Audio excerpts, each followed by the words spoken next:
with the sale today at I sold the TQQQ.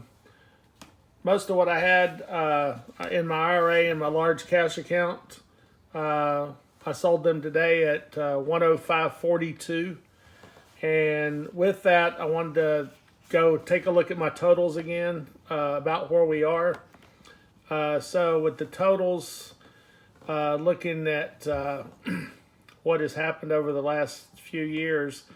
So I was at 135 to 124 to 524 in 2020, and then this year I'm at 667 in my IRA. If you add the $100,000 that we have, and then a small cash account that we have for my wife, that where she'd taken out a 401k loan, and we had 11,500 that she'd given me, and we've turned that into 23 something.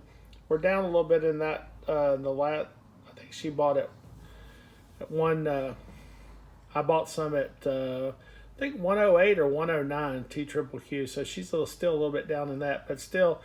The total is 23,000. If you add all that up, I've got a Webull account and two Roth accounts. We funded it for 2020 and 2021. I funded $5,000 for mine, and I'm going to go ahead and turn around and fund the rest for her and mine. So we're going to put another $10,000 in.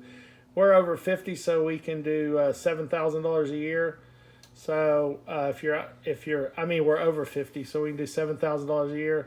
If you're under 50, you can do $6,000 a year. So still, before tax day, you can go ahead and fund your Roth for last year, 2020, and this year. So you can put $12,000 in. If you're over 50, you can put $14,000 per individual, and that way, if you're a couple and you're not doing your Roth, you can do $28,000 today.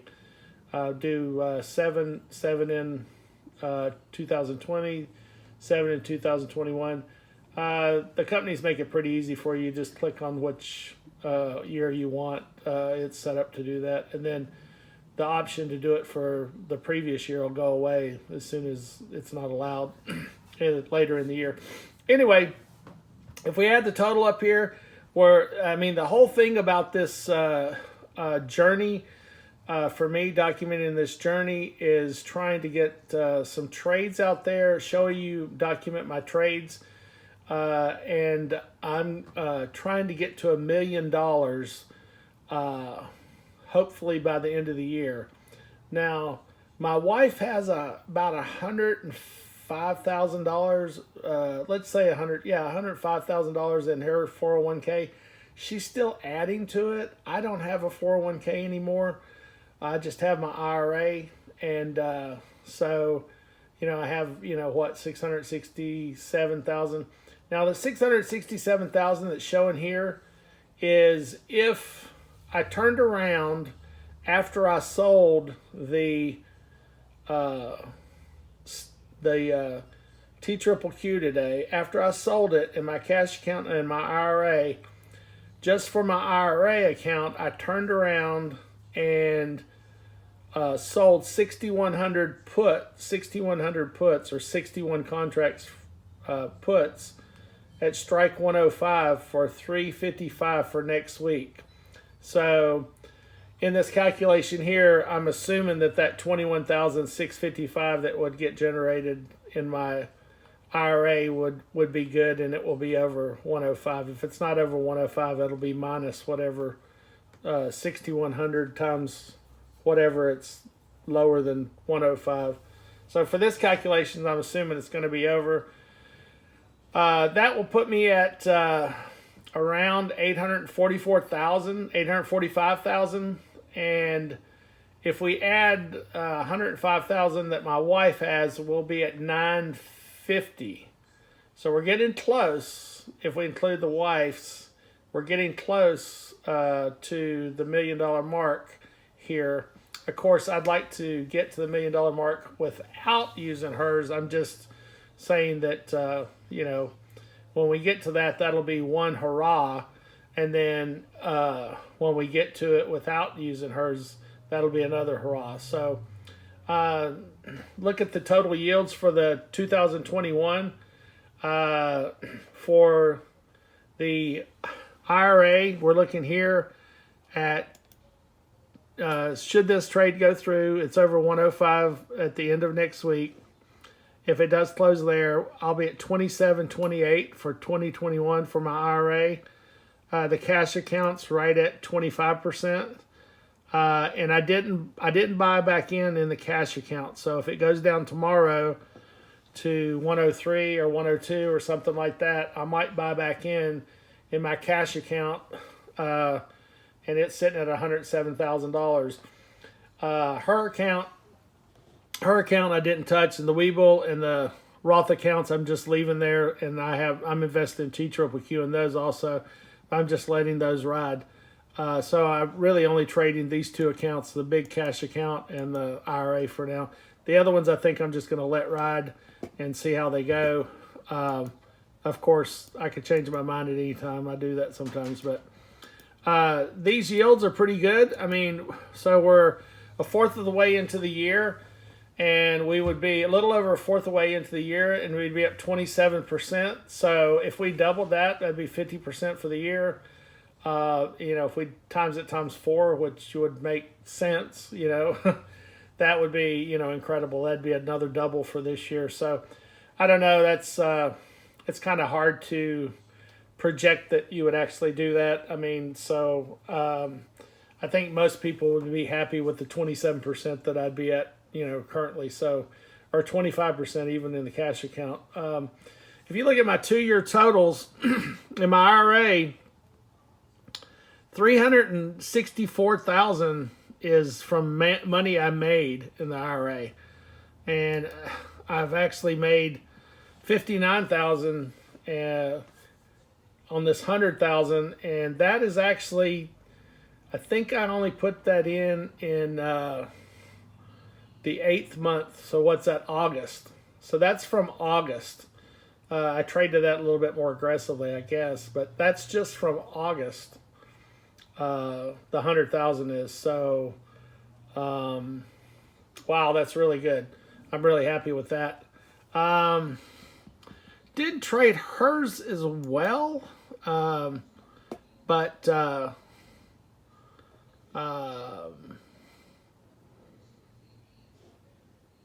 this is just for this year. But if you look at this total right here, it's actually knocked the socks off of it, because I started with 11,500 in her account. So if we're at 23 now, then I've done a double in 2 years in her account. So that's pretty good. She took out a $50,000 loan, and we bought a house for $37,000, and that's what she had left over. Actually, she took out $1,500 for Christmas, but anyway. 11,500 is what we had left over. So, heading to $1 million, we're going to be at about 950. We're at 844. We'll be at 844. Now, one of the things I like to do, which I showed on another video, is I like to look, and we've got about, we'll have about, this should be like 8.5 actually. So we'll have 8.5 months left, almost 9 months left. And so I would need 2% a month to hit $1 million. And let's see. What is this? This is C8 divided by that. B8. What is this? Trying to figure out what this is doing here. Oh, this is if you add hers in. So this column would be, this column's what I need to do to get to $1 million just with my IRA or just with these accounts, and this would be if we added the 105,000 that she has. So this is probably 105,000. Actually, I have 106,000 here, so it must be 106. So I would need another 5.82% for the year, or I need 18% for the year. Now, if I've done 27% already this year, 18% is not a big stretch. So it sounds like we might get there, especially if second quarter is going to, the market's going to soar. So we'll see how this goes. We are playing a triple. It is volatile. It is possible that it could, pull back again. But I think that the tailwinds are with us with the GDP going up in the second quarter. Of course, anything can happen. So if I break this down and we sell puts on the more cautious scale, I would need every week, I'd need about 0.5% to hit it with just considering these accounts. Now, if I added her account, the other 106,000 that she has in her account, and she's adding to her, so this number will actually go up with contributions through the year and paying back her loan. So she's having money taken out of her check every time. So this will go up for sure. But in any case, we'll just leave it at 106 for right now.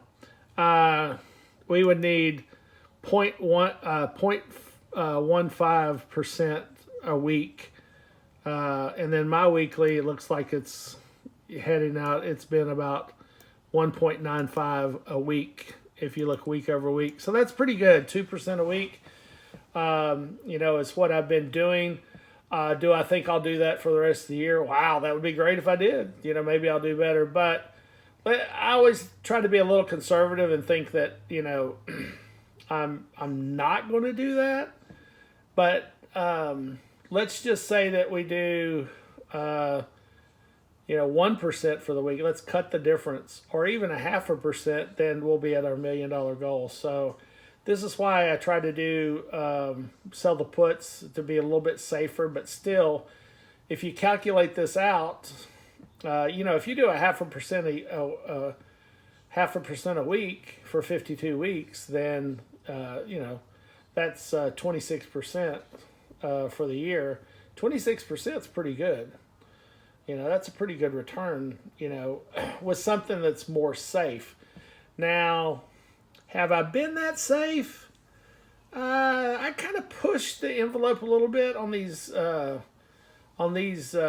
puts, and that's why it got put to me at 105 and then I had to hold it for 41 days. It still worked out, and that's one of the reasons that I like to do TQQQ, because I really believe that it'll be up, year over year for the most part. And if it is, it saves you from some of these trades that if you get stuck. So that's why I like to do that. And, of course, it is a triple, so it is volatile. But as you can see, going forward, if you sell these puts and the stock just even stays even, then you're doing well.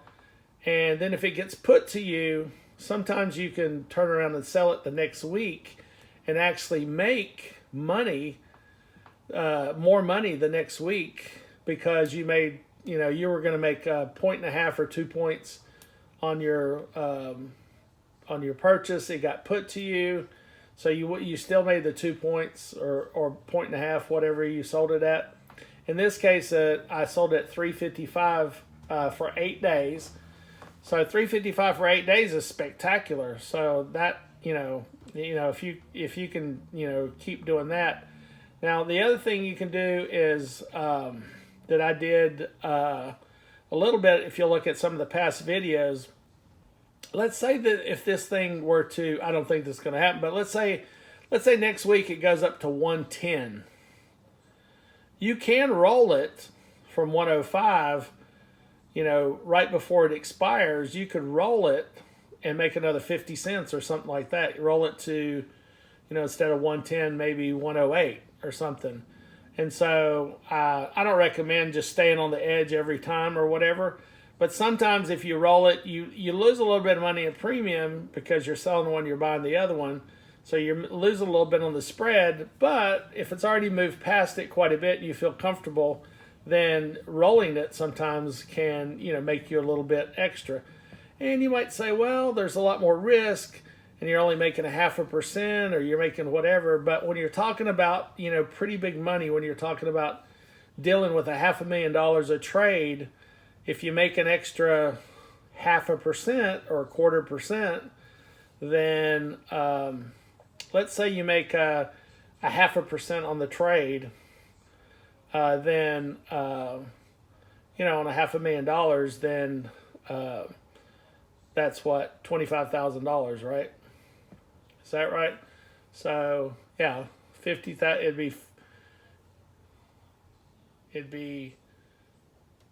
$5,000 would be 1%. 10% would be $50,000. So 1%. So it'd be an extra $5,000. So anyway,